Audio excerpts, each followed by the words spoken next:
আমার রসুল পাক সাল্লাল্লাহু আলাইহি ওয়াসাল্লাম এই মাসে আগমন করেছেন। এজন্য আমরা বলি, এই মাস আসলে আমরা বলি পবিত্র ঈদে মিলাদুন নবী সাল্লাল্লাহু আলাইহি ওয়াসাল্লামের র্যালি হয়, জিকিরের মাহফিল হয়। রসুল পাক সাল্লাল্লাহু আলাইহি ওয়াসাল্লাম রসুল পাক সাল্লাল্লাহু আলাইহি ওয়াসাল্লাম কে আল্লাহ সুবহানাহু ওয়া তাআলা পাঠাইছেন। এজন্য আমরা এই মাস আসলে বলি পবিত্র ঈদে মিলাদুন নবী সাল্লাল্লাহু আলাইহি ওয়াসাল্লাম। রসুলের শানে আমরা খুশি হইয়া জুলুস হয়, মিলাদ মাহফিল হয়, বিশেষ করে রসুলের আগমন সম্পর্কে আলোচনা হয়। এটা কি বলা হয়? ঈদে মিলাদুন নবী। ঈদ কেন? এই বিষয়টা নিয়ে বর্তমান সরকার যখন তিনি যেমনি চলে গেছেন, বর্তমানে যারা সরকারে আছে ওদের অধীনে ঈদে মিলাদুন নবী না দিয়ে মিলাদুন নবী দিয়েছিল। এই বিষয়টা নিয়ে অনেক তর্ক বিতর্ক হয়েছে, অনেক কথাবার্তা হয়েছে। সুন্নি জামাত এক হওয়ার সিদ্ধান্ত নিয়েছে। আলহামদুলিল্লাহ, ঈদ শব্দতে কেটে দিয়েছিল, আবারও ঈদ সংযুক্ত করে ঈদে মিলাদুন নবী লিখছে। কোন সুবহানাল্লাহ, আলহামদুলিল্লাহ পরে। এজন্যে এর থেকে আমাদের শিক্ষা হলো ঐক্যবদ্ধ থাকলে যে কোনো কাজ করা আমার দ্বারা আপনার দ্বারা সম্ভব। একটা জিনিস খেয়াল রাখবেন, বর্তমানে যারা আপনার রাসূল পাক সাল্লাল্লাহু আলাইহি সাল্লামের ঈদে মিলাদুন নবী নিয়ে অনেক কথা বলে, যারা মিলাদুন নবী মানতে চায় না, মানুষকে এর থেকে ধোঁকা দিয়ে দূরে রাখতে চায়, কি বলে? একটাই তাদের মাধ্যম, তা হলো 12 তারিখে রাসূল পাক সাল্লাল্লাহু আলাইহি সাল্লাম পৃথিবীতে আসছেন, আবার 12 তারিখে তিনি পৃথিবীর থেকে ওফাত হয়ে গেছেন। তাহলে আপনি আনন্দ করলেন আগমনের, বিদায় বেলার কিছু শোক পালন করবেন না? নাউজুবিল্লাহ পড়ে। আমার নবী আপনার নবী আমার আপনার মতো না। আমার রসুল পাক সাল্লাল্লাহু আলাইহি সাল্লাম হায়াতুন নবী, বিশ্বাস আছে এটা? কেউ যদি নবীর হায়াতুন নবী না মানে তার ঈমান থাকবে না। আমার রসুল বলছেন এজন্যে, ক্বালান নবী সাল্লাল্লাহু আলাইহি ওয়াসাল্লাম ইন্না হায়াতি ওয়া মামাতি খায়রুল লাকুম ওয়া ইযা রাআইতু মিন খায়রিন হামিদতুল্লাহ ওয়া ইযা রাআইতু মিন শাররিন ইস্তাগফারতুল্লাহ লাকুম। নবী আমার বলেন, উম্মত, আমার হায়াত, আমার মউত, আমার হায়াতটা, আমার ওফাতটা খায়রুল লাকুম, তোমাদের জন্য উত্তম। কেন? আমার রাসূল তারপরে বললেন, রাআইতু খায়রান, যখন তোমরা আমার উম্মত কোনো ভালো কাজ করো আমার কাছে পৌঁছানো হয়, আমি যখন দেখি আমার নরফুরের আমার উম্মতেরা ওরা নামাজ পড়তেছে, দুরূদ শরীফ পড়তেছে, ইস্তিগফার করতেছে, তখন আমি খুশি হইয়া আলহামিদুল্লাহ, আল্লাহ পাকের প্রশংসা করি। কোন সুবহানাল্লাহ, আল্লাহ পাকের শুকর আদায় করি। আবার যখন দেখি ওয়াইদা রাআইতু মিন শাররিন, এই আমার উম্মতের মধ্যে একজন গুনার কাজে লিপ্ত হয়ে গেছে, অপরাধ করতেছে, এই অপরাধের লিস্টটি যখন আমার কাছে যায়, তার আমলনামা দেখার পরে আমি ইস্তাগফারতুল্লাহ লাকুম, ওই উম্মতের জন্য আমি আল্লাহর দরবারে ক্ষমা চাই। করেন সুবহানাল্লাহ। এজন্য রাসূল পাক সাল্লাল্লাহু আলাইহি সাল্লামের শোক দিবস পালন করার কোনো সুযোগ নাই। তিনি শুধু দুনিয়ার থেকে পর্দা করেছেন সিস্টেম অনুযায়ী, কিন্তু আমার রসুল হায়াতুন নবী হিসাবে কিয়ামত পর্যন্ত রওজায়ে আতহারে জীবিত। জোরে কোন সুবহানাল্লাহ। এখন মিলাদুন নবী, ঈদে মিলাদুন নবী, ঈদ মানে হলো খুশি, মিলাদুন নবী নবীর আগমনের খুশি। এবার নবীজির জন্ম হয়েছে 570 খ্রিস্টাব্দে। নবীজির জন্ম হয়েছে, সৃষ্টি কিন্তু 570 খ্রিস্টাব্দে নয়, জন্ম আগমন। এজন্য আমার রসুল নিজে বলেছেন যে আগমনটা হলো আমার 570 খ্রিস্টাব্দে। কেমন আগমন হলো আমি কি তোমাদেরকে জানাবো না? আমার নবীর সাহাবীরা নবীজির কাছে বসা, আমার রসুল সাহাবাই কেরামকে বলতেছেন, হে আমার সাহাবীরা, আমার সহচররা, আমি কি তোমাদেরকে জানাবো না এই পৃথিবীতে আমার আগমন সম্পর্কে? তারপর রসুল বললেন, ওয়াসা উখবিরুকুম বিআউয়ালি আমরি দাওয়াতু ইব্রাহিম, আমি পৃথিবীতে আগমনের যে মাধ্যম, যে পদ্ধতি, তা হলো আমার জন্য দোয়া করেছেন ইব্রাহিম আলাইহিস সালাম। যেরকম সুবহানাল্লাহ, কথাগুলা বুঝছেন?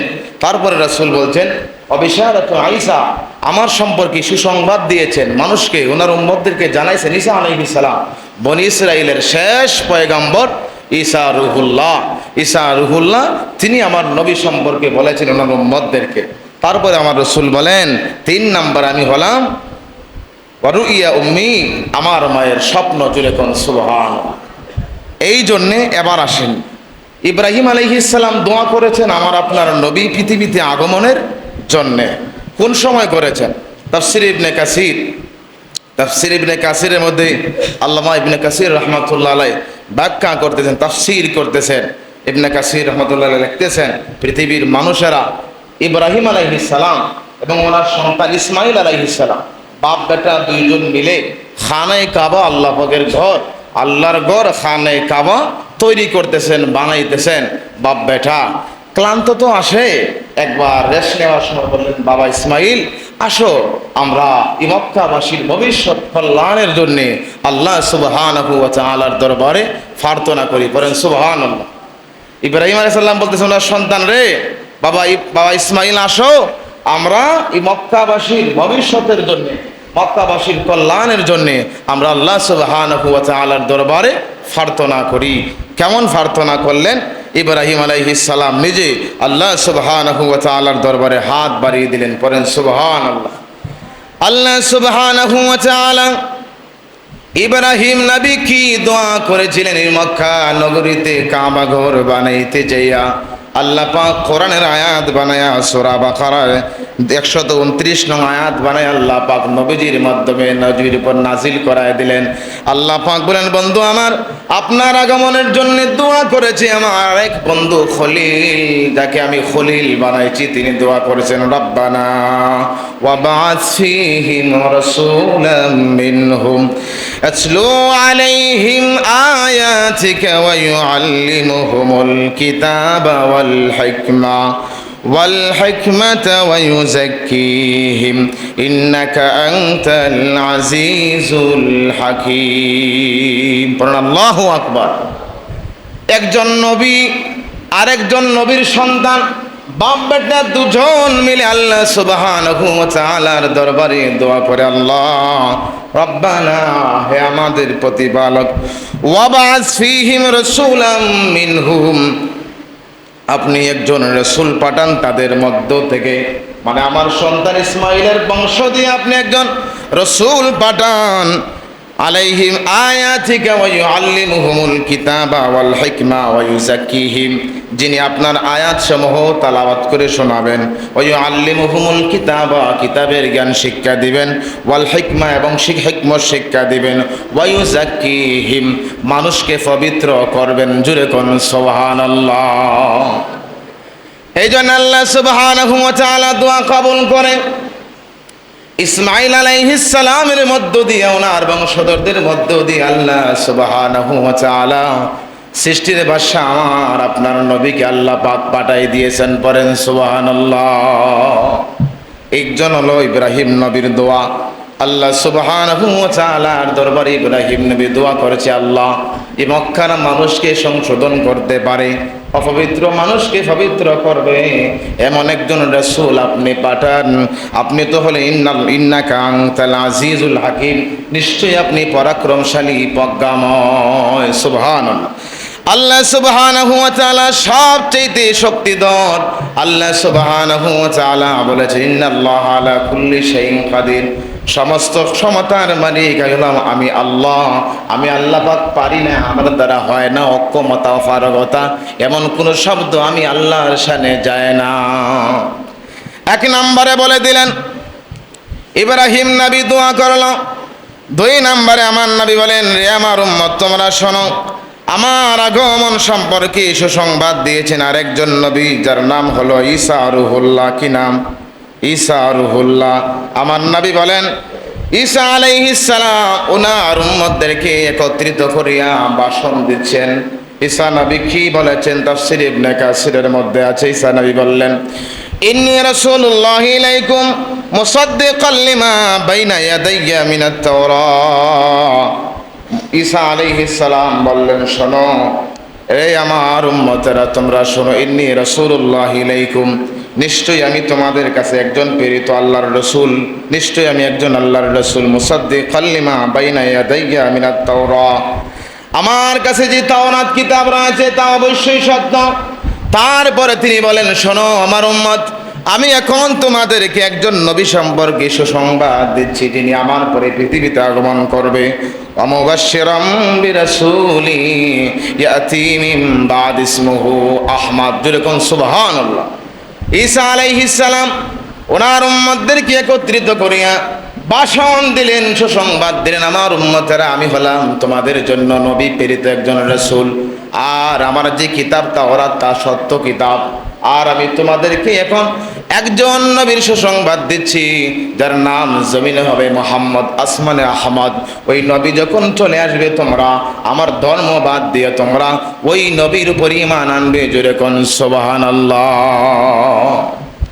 দুইজন নবীর সুসংবাদ, একজন নবীর দুয়ার একজনের সুসংবাদ। 3 নম্বরে আমার নবী বলেন রুইয়া উম্মি, আমি হলাম আমার মায়ের স্বপ্ন। আল্লাহি রাত হাইনা দাতনি ওয়াকাদ খারাজা লাহা নূরুন আদা আলাহা মিনহু কসুরুশ শাম। আমার উম্মতেরা তোমরা জেনে রাখো, আমি যখন পৃথিবীতে আগমনের সময়, আমার আগমনের সময় যে নূর বের হয়েছিল আমার আম্মা, ওয়াকাদ খারাজা লাহা নূরুন আদা আলাহা মিনহু কসুরুশ শাম। মানুষেরা চন্দনী রাত্রিতে যেমন করে দূরের কোনো জিনিস দেখতে তেমন সমস্যা হয় না, আমার নূরের আলোতে তাজাল্লিতে আমার আম্মা 2500 মাইল দূরের শাম দেশের প্রাসাদগুলা তিনি দেখতে পাইছিলেন। জুড়ে কোন সুবহানাল্লাহ। আরে মেয়ে, আপনার আমার সন্তান হলে, আপনার সন্তান হলে বিদ্যুৎ না থাকলে ছেলে না মেয়ে এটাই বোঝা যায় না, বোঝার জন্য টর্চ লাইট মারতে হয়। আর আমার নবীর মা বলে পৃথিবীর মানুষেরা, আমার বাবা মুহাম্মদ সাল্লাল্লাহু আলাইহি ওয়াসাল্লাম যখন পৃথিবীতে আগমন করলো, তার আগমনের সময় যে নূর বের হয়েছিল, ওই নূরের আলোতে আমি শাম দেশের প্রাসাদগুলা আমার সামনে স্পষ্ট দেখতে পাইছিলাম। জুড়ে কোন সুবহানাল্লাহ। এই নবী কি মাটি হতে পারে? এই নবীকে যারা মাটি বলে, যারা নবীজিকে মাটির মানুষ বলতে চায়, ওরা হলো লেবাস দরিয়া মানুষকে শের জামানা। আমার নবী বলেছেন উম্মত রে, শের জামানায় ইমানটা রক্ষা করে তো কঠিন হয়ে যাবে। মানুষটা এমন হবে কথাবার্তার মধ্যে যেমন পানি টলমল করে, তাকে না বেশিক্ষণ। মানুষ যদি ইমান দুরস্ত না থাকে, সকালে ইমানদার থাকে, বিকালে বেঈমান হয়ে ঘুমায় যাবে। এই জন্যে সর্বক্ষণ নবীর প্রতি ভালোবাসা, ইমানটা মজবুত থাকতে হবে। কারণ ইমান না থাকলে আমলের কোনো লাভ আছে? লাভ আছে? ইমান নাই বস্তা ভরা আমল আছে, নামাজ আছে, রোজা আছে, হজ আছে, যাকাত আছে, সব আছে, ইমান নাই। পরকালে আপনার কোনো এই আমলের দ্বারা, এই কাজের দ্বারা কোনো আপনি হাসিল করতে পারবেন, আল্লাহ পাকের কোনো ফজিলত আপনি পাবেন না। বিশেষ করে যেটা আপনার চিরস্থায়ী ঠিকানা হওয়ার কথা জান্নাত, ওই জান্নাত আপনার তাকদিরে নসিব হবে না। তাকদিরে জান্নাত নসিব হতে হলে 1 নাম্বার প্রয়োজন আপনার ঈমান। ঈমানের পরে যদি আমল করতে পারেন তাহলে হবে আপনি সফল কাম। ঈমান যদি তাকে, আমার রাসূল বলেছেন হব্বুর রাসূলি মিনাল ঈমান, সবচাইতে ঈমানের মূল সংজ্ঞা হলো আমি নবীর মহব্বত তোমার ভিতরে আছে কিনা, সেটা হলো তোমার বড় প্রশ্নের বিষয়। নবীর ভালোবাসা থাকলে তোমার ঈমান থাকবে। হতে পারে তুমি বেনামাজি এখন আছো, আল্লাহ পাক চাইলে হেদায়েত দিলে নামাজ পড়তে পারবা। ঈমান যদি না থাকে, যত ইবাদত করো কোনো ফায়দা হবে না। এই জন্য আমার নবী বলেছেন, আল্লাহ সুবহানাহু ওয়া তাআলা কোরআনুল কারীমে বলেছেন, আমার গোলামেরা তোমরা জেনে রাখো, কুল বিফাদলিল্লাহি ওয়া বিরহমাতিহি ফাবিযালিকা ফালইফরাহু হুয়া খায়রুম মিম্মা ইয়াজমাউন। আল্লাহ পাক নিজে বলেন, কুল হাবিব দোস্ত আমার আপনি বলে দিন, বিফাদলিল্লাহি ওয়া বিরহমাতিহি, যারা আমার ফজল পাইলো, আমার রহমত পাইলো, দুইটাকে কেন্দ্র করে যেন তারা ফাবিযালিকা ফালিয়াফরাহু, তারা যেন খুশি হয়, তারা যেন আনন্দিত হয়। হুয়া খায়রুম মিম্মা ইয়াজমাউন, যদি তারা আনন্দিত হয়, খুশি হয়, এই আনন্দটাই হবে তাদের জীবনে অর্জিত সমস্ত উত্তম আমলের মধ্যে শ্রেষ্ঠ আমল। সুবহানাল্লাহ। আজকে আমরা বুঝতেছি না। নবীজির স্বাস্থ্য ভাই আব্দুল্লাহ ইবনে আব্বাস বলেন, পৃথিবীর মানুষেরা তোমরা জেনে রাখো, কোরআনুল কারীমের সার যেটা মূল তত্ত্ব সবচেয়ে বেশি মুফাসসিরদের মধ্যে ভালো যিনি বুঝতেন তিনি হলেন আব্দুল্লাহ ইবনে আব্বাস রাদিয়াল্লাহু তাআলা আনহু। ছোটবেলা থেকে তিনি নবীর খেদমত করে করে নবীজির সঙ্গে সানা মুবারক মিলায়া আল্লাহ সুবহানাহু ওয়া তাআলা আব্দুল্লাহ ইবনে আব্বাসের ভিতরে যে ইলমের খনি দিয়েছেন, আল্লাহ পাক বলেন এর চাইতে বড় কেউ আমার নবী বলেছেন। আমার স্বাস্থ্য ভাই আব্দুল্লাহ কোরআনের যত সূক্ষ্ম বিষয় আছে যেমন সে বুঝে, অন্য কোন সাহাবী এমন বুঝে নাই। আব্দুল্লাহ ইবনে আব্বাস বলে, এখানে রহমত দ্বারা আল্লাহ সুবহানাহু ওয়া তাআলা আমার আপনার নবীকে বুঝাইছেন, কারণ আমার আরেকটা আয়াতে আল্লাহ পাক আমার নবীকে ওয়ামা আরসালনাকা ইল্লা রাহমাতাল লিল আলামিন বলেছেন। সুবহানাল্লাহ। আব্দুল্লাহ ইবনে আব্বাস বলে এখানে রহমত দ্বারা নবীকে বোঝানো হয়েছে। আর যারা বলে এখানে রহমত দ্বারা কোরআন বোঝানো হয়েছে, ইলম বোঝানো হয়েছে, যারা কথাটাকে ডিভাইডেড করতে চায়, এই জন্যে তাদেরকে আমরা জানাইতে চাই পৃথিবীতে মানুষকে ধোঁকা দেওয়া যায়, কিন্তু ধোঁকা দিয়ে চিরদিন থাকা যায় না, একদিন ধরাই খেয়ে যাবে। জামাতের শ্রেষ্ঠ একজন আলেম, চট্টগ্রাম বিশ্ববিদ্যালয়ের টিচার, তিনি আজকে সুন্দর খোলাসা এক বক্তব্য দিয়েছেন যে আজকে যারা মিলাদুন নবীর বিরুদ্ধে কথা বলে, ওরা কি জানে না মিলাদুন নবী যদি কেউ না মানে তো ইমানদার হতে পারবে না। মিলাদুন নবী যদি না হতো, নবীর আগমন না হলে শবে বরাত পাইতাম না, শবে কদর পাইতাম না, শবে মেরাজ পাইতাম না, কোনো ঈদ আমরা পাইতাম না, শুক্রবার পাইতাম না, ঈদুল ফিতর, ঈদুল আজহা পাইতাম না। এজন্য সবচাইতে বড় ঈদ হলো আমার নবীর আগমনের দিন। জুড়ে কোন সুবহানাল্লাহ। সব প্রকাশ পাইতেছে, সময়ে সময়ে সব বেড়ে আসবে, যে কোনো একজনের মাধ্য দিয়ে আল্লাহ পাক সব খোলাসা করে দিবেন। এই জন্যে যে কোনো মানুষের কথা শুনি আপনি ডিভাইডেড হবেন না, রসুল পাকের মহব্বত থেকে জুড়ে যাবেন না, কারণ নবীর মহব্বত হলো শ্রেষ্ঠ ইবাদত, নবীর মহব্বত হলো শ্রেষ্ঠ একটা আমল। নবীর ভালোবাসা সর্বক্ষণ থাকতে হবে। নবীর সাহাবীরা নবীকে যেমন করে ভালোবাসতে, যদিও আমরা পারি না, তারপরও নবীর সাহাবীদের মতো ভালোবাসা অনুসরণ করা দরকার আছে। নবীর সাহাবীরা ভালোবাসতে বাসার মতো, আমিও আপনার নবীকে ভালোবাসার মতো বাসতে হবে। আর ভালোবাসার মতো বাসলে যদি আল্লাহ সুবহানাহু ওয়া তাআলার দরবারে কিছু চান, বিশ্বাস রাখিয়েন, নবীজি বলেছেন আমার উম্মত আমার উসিলা নিয়ে যদি তোমরা আল্লাহ সুবহানাহু ওয়া তাআলার দরবারে কিছু চাও, আল্লাহ পাক অবশ্যই অবশ্যই তোমাকে দেবে। দুনিয়াতে যদি না দেয়, আল্লাহ পাক তোমার জন্য এটা পরকালে রাখছে, তখন তুমি পরকালে যাবে। তোমার এই আমলের ফজিলতের সাদাকা, ফজিলতের তোমার আমলের যে কাজ, ফজিলতের যে কাজগুলা করেছো, ওইগুলা তুমি ময়দানে হাশরে দেখতে পাবে। যেরকম সুবহানাল্লাহ। এজন্য সময় একবারে কম, অনেক কথা আছে। রাসূল পাক সাল্লাল্লাহু আলাইহি সাল্লামকে নিয়ে আল্লাহ সুবহানাহু ওয়া তাআলা নিজে তিনি প্রোগ্রাম করেছেন, সিম্পোজিয়াম করেছেন। রুহের জগতে আল্লাহ পাক দুইটা সেমিনার করেছেন। একটা হলো আলাস্তু বিরাব্বিকুম, আমার নবী সবার আগে বলেছেন আপনি, কালু বলা আপনিই তো আমাদের রব। এজন্য অনেক কথা আছে। আর একটা হলো সমস্ত নবীদেরকে নিয়ে খাস একটা প্রোগ্রাম করেছেন। এই প্রোগ্রামের বিষয়ই ছিল সমস্ত নবী এবং রসুলদেরকে আল্লাহ সুবহানাহু ওয়া তাআলা জানাইছেন আমি তোমাদের মাঝে একজন রসুল পাঠাবো, এই রসুল গিয়া তোমাদের কিতাবগুলো সত্যায়িত করবে, ওই রসুলের উপর তোমরা ঈমান